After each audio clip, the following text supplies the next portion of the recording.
Hello and welcome to Center for Victory's podcast of Your Best Day Yet. At Center for Victory, we're here to help unlock, reinforce, and enrich relationships through personal and professional development. I'm Eric Guy, Chief Victory Officer here at the Center for Victory. With me today, a very special guest, Jan Ackley.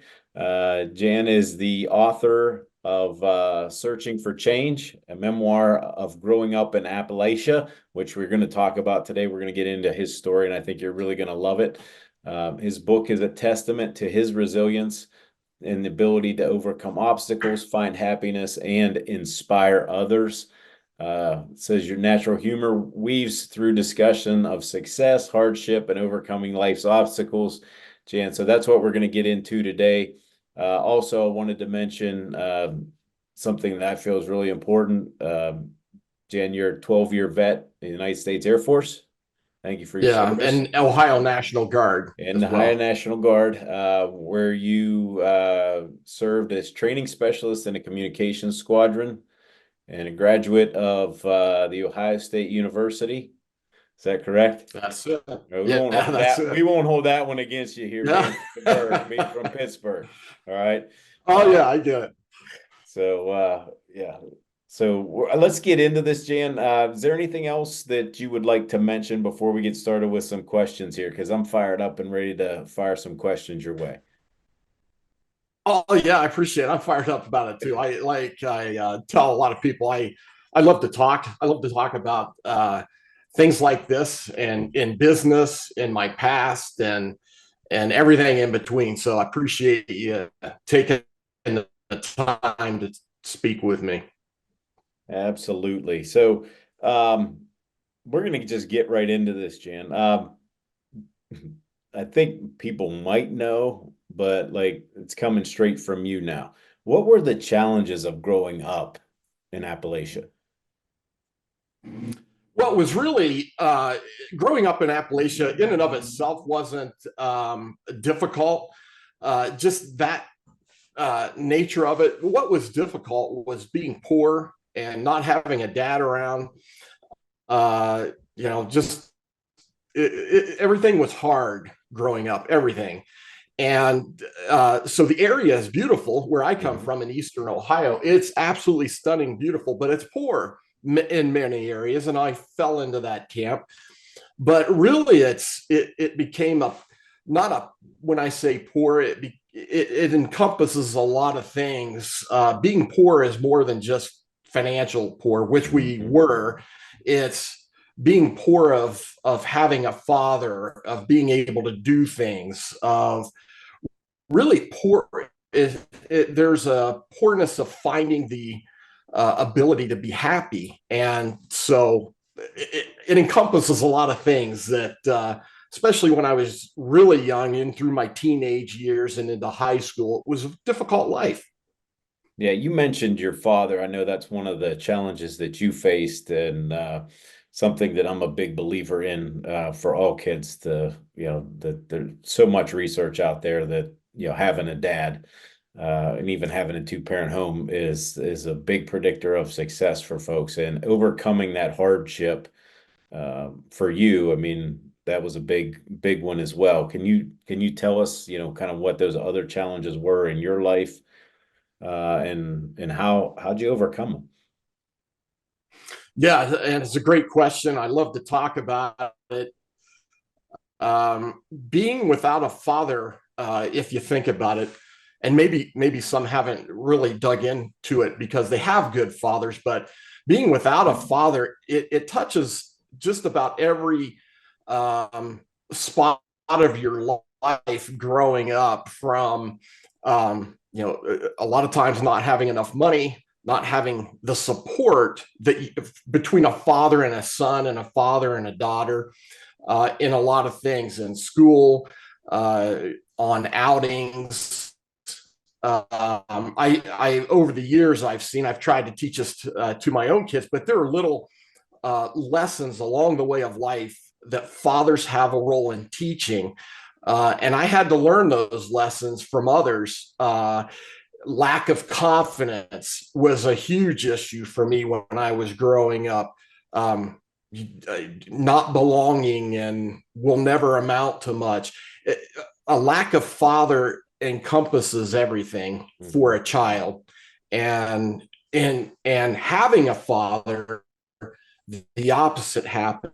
It snowballs into making a well-rounded person, huge chances of success, whereas lack of father is your chances of success go down drastically. And from your question of how did you overcome it, there were a couple of things that happened to me that helped me overcome that. I met a couple of really good men up until the age of 17 or 18. All the men that I knew I didn't like. My mother always taught me as a kid, don't trust men. So I had this mentality of just stay away from men because they're bad people. Well, I found out when I was in the age of 17 through some men that I met in town, they were good men, really good men, very successful men. And they took me under their wing and they started to teach me things that I had no comprehension of, uh, about other people, mainly about myself. Uh, I started dating my wife, who has been with me all through the years. Her dad, I started dating her in high school, and her dad became my dad. And he was another one of those really rock solid men that the town of Zanesville loved. And he taught me so many things about being a man, really about being a man and being a loving, kind father, and a loving, kind husband. And so you can't discount the role of men in kids' lives. Yeah. You talk about finding happiness, right? The first question there, I've got a double question there. So I asked the first one and then I'll wait and ask the second one. So Sure. about finding happiness, what does that actually mean if you were to define it? Yeah. And another good question. Um, when I was growing up, I was unhappy all the time. I wasn't happy with my life, and this is mainly in high school and when I was in junior high school, and just nothing went right. I was poor. There was no hope. So um, I was unhappy all the time, and I had to learn and find out, how do I overcome this? Some people never find the source of happiness. For me, I was lucky. I found the source of happiness is mainly the feeling of gratitude. Gratitude, I think, is unlocks the key of happiness. Gratitude for many things. You have relationships where you're thinking not about yourself, but about others. And I found the more I thought about other people rather than myself, the happier I became. It seems like it's opposite of the way it should be, but the more I thought about myself, the less happy I became. So I learned these lessons when I was young, and I've practiced them through my adult life. Okay, so that was you answered the second part of my question without Oh, good, without me answering it, which was fantastic because it was how did you find it? good. And in the service to others, I would wholeheartedly agree with you. I think that's a good message. Now, I know this podcast won't come out till probably sometime in January, but when we're recording is right before, right in the midst of the holidays here, Right. where it's easy to get consumed about sometimes about taking and getting when our focus needs to be on, how can I serve? How can I give? And Yeah, that does that's change in your true. mind. Yeah, and like I said, gratitude. I am people that know me. They know the level of gratitude I have. It's it's pretty strong, and I have gratitude for things that a lot of people don't even, that they take for granted and might not even think about. So, my book starts out when I was really young. Um, my mother had this car, and it had holes in the floor, and you could see the road and everything like that. But we were always out of gas. We were always out of gas, and searching for change is has a double meaning. As searching for change, she said, Jan, she called me Janny, by the way, but she'd say, Janny, we need to find some, look under the cushions of the couch and so on and find some change. So search for change. And then we put a little gas in it. And so that needle on that, and the reason I tell you that story is that needle on that car rarely left. It was always on E. And I living in those days, I call it living on E. Everything, the cupboards were empty, everything was empty. But I'll go to the gas station to this day. Every single time I filled up my truck yesterday, and every single time I get in there and that needle's on full, and there's something about it that gives me comfort. And I have such gratitude for filling my car with gas. And my wife knows, she's been with me, like I say, we're on our 40th year, and I do all the grocery shopping. And it's because I feel this gratitude. I love being in the grocery store because I can buy the groceries and the food that we need. And I couldn't do that as a kid. And it's like it's in my DNA of feeling and having empathy for others that I see in similar situations that I would never have had I not gone through that as a kid. And so having that in me makes me happy. And I hope that makes sense. Well, it does. And you see me smiling back here because literally this morning, I stopped at the gas station, and I don't necessarily need gas. It was right above a half a tank. But you Yeah. know what I'm talking about, so I know what Yeah. we're talking about. I filled that sucker up. Yeah. Feels good. Like I don't have It to feels search. good. It does. And Yes, it does. yeah. So that's great. I've got a question that's a little off topic here. And I'm just curious if you want to answer it. That's okay if you don't. But I ask a lot of people this. If you were to narrow it down this year, what would you say you're most grateful for this year? I am most grateful for my family. It's, my wife and I mentioned her. We started dating the day after we've known each other since the 7th grade, junior high Wow. school in Zanesville. Wow. It's crazy, but we started to date like 2 days after we graduated from high school. Knew each other in high school, but it just weird things came together. So we've been together. We've been married. This is our 40th year, and I have 5 children, and I have 7 grandchildren, and I have an 8th grandchild that's due in about 2 weeks. Oh, wow. And so it's a perfect question for me because my world revolves around my family, my kids and my grandchildren and my wife, and we just love each other. And it's interesting that you asked that question because that is it for me, but it is like a different world than I grew up in. There wasn't much of a family. I have a brother and a sister, and it was my mother. It was 4 of us, and we felt like we were on an island with no hope. Seeing the world from that lens and seeing the world from the lens that I see it now, it's the same world, but it can be so much different for a person based upon what they do with their lives. And it's like being on a different planet for me right now compared to where I grew up. Yeah. What's the difference between you growing up with a father that you actually see versus the experience that your kids and grandkids have having you there and having you present, having you involved, having you care, having you love on them?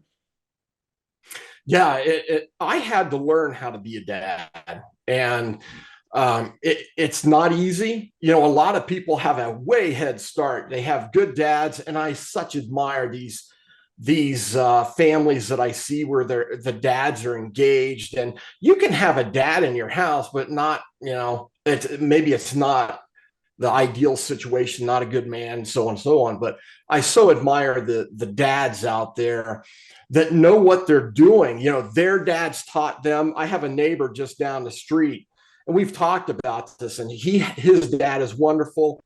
His dad, his grandfather was wonderful. And there's a generation of just really good men, which is opposite of me. And so I had to learn how to do that. And one of the things that I remember when I was young, I was only 21 when my oldest son was born, and thinking, what in the heck do I do? And the only thing that came to my mind is just be with them. You know, just you'll learn this. Just be around them. So when I graduated from Ohio State, I went in to the corporate finance field, and it allowed me to be with my kids in the evening. And it was on my mind, take a job where at least I could be home most of the time in the evening and be part of their lives and understand them. And it was really kind of cool to see them grow up. That's wonderful. What kind of things do you do as a family? Like now that how many kids? Again, let's go over this. 5 kids. Yeah, I have 5 kids and eight grandchildren. Five well, kids seven. and 8, 7 plus 1 in a couple of weeks. Yeah. Okay. What are some special things that you do with your family? Yeah. Yeah, and it goes back to my wife and I. We had this rule when my kids were young, which I miss those days. I got to tell you, I really miss those days when they were young. We ended up getting a Suburban and having 5 kids in the back. Oh, it was just such a good feeling. But we had a rule, my wife and I, if we go on vacation, we go as a family or we don't go at all. And we took these road trips. We went to Disney World many times. We drove from Ohio to California. And we had this love of roller coasters. I had a love of roller coasters. My wife not so much, but we had a love of roller coasters, and my kids did too. So we would travel around the country when they were young. Let's look for the next roller coaster, and just a little side note on that. You know, looking back, you don't realize it at the time. I didn't realize this at the time, but looking back, my favorite times about standing in those lines. I love standing in those lines because we had these long discussions, just me and my 5 kids. We talk about everything in those lines. And in that moment, I thought, oh, this is kind of cool. But looking back at it now, it was a good thing. It just does something to the soul to be a dad and in that moment. And so today we go on trips. I take them to trips to California. We got back some months ago from, some of them haven't been to Disney World. So I took everybody down to Disney World. And so we did that, and we just do things together. So for Christmas, they'll all come over on Christmas Eve, and we just like to be together, which is the way it's always been. And it's pretty simple, really. Yeah, that's fantastic. So making a transition here between, leader of the home, let's talk business, because, as you said, you're into corporate finance. What are, from your point of view, again, going through all this, your story, we've heard that, what do you see as strengths of a good leader? Well, the strengths of a good leader are thinking of those of others first. I'm a leader. I'm over probably 15 people where I'm working, and I've always gotten these compliments, if you will. A true leader goes first. If there's trouble or difficulty, that leader is there first. Is first to be thankful for and give credit to those others. A good leader allows those that he's leading to be successful, to find their way, and the leader is standing back, allowing them to do that, and there to help. And it's worked well for me over all the years that I've been doing this. And in the corporate finance world, which I do all over the country, and it's about the people that you work with, whether it's the employees or your customer or your family. My father-in-law told me when I was about 20 years old, he's still alive, but he was a dentist in Zanesville for 50 years. And he told me one time, he said, there's a lesson, Jen, you should never forget. And every single thing you do in life has to be about the other person, how you treat them. No matter if they're the janitor in the school system, or a plumber, or a president of a corporation, you just treat everybody the same and with respect. And I've always remembered that as one of the hundreds of little pieces of advice he gave me, and I followed that. Okay, well, last question for today, Jan, and hopefully we can have you back in later on in 2024. But again, little off topic, but as we think about this new year, we're rolling into a new year. What tips might you have for our listeners and watchers to make 2024 even better for them? Yeah, and it's another great question. So, my recommendation is find the path to your happiness, because you let a day go by with being unhappy is a day wasted. So find that path, and part of that path might be a little difficult. And what I mean by that is you stretch yourself to the point where it's incredibly uncomfortable. And because I think some of the unhappiness, especially in Appalachia, people get bogged down. They don't see hope for themselves. And hope is a big ingredient in happiness. And to find where you want to be and just make yourself go. And it's going to be uncomfortable, because if it's not, you're not doing enough. And I put myself into some really uncomfortable spots, but I came out so much better for it. So that would be, I continue to do that today, and I'll do that in 24, but that would be my answer to your question. Perfect. That's awesome. I'm so glad I asked you that. I'm so glad we're ending on that. That was great. Thank you. How do people find you? Like, if they're interested in connecting with you, how do they get in touch with you? Oh yeah, I'm on Facebook. You can find me on Facebook. You can even email me. I'm wide open. I get emails all the time from people asking me questions. jan.ackley@gmail.com. That's the simplest place. And I'm glad to help any way I can if there's somebody that needs it. Sure. And we'll put that information and provide that if anybody contacts us as well. Well, Jan, thank you again for being part of this. I really appreciate it. These were fantastic talking points. It was a great conversation. Hopefully we can have you back if you'll have us. I'd love it.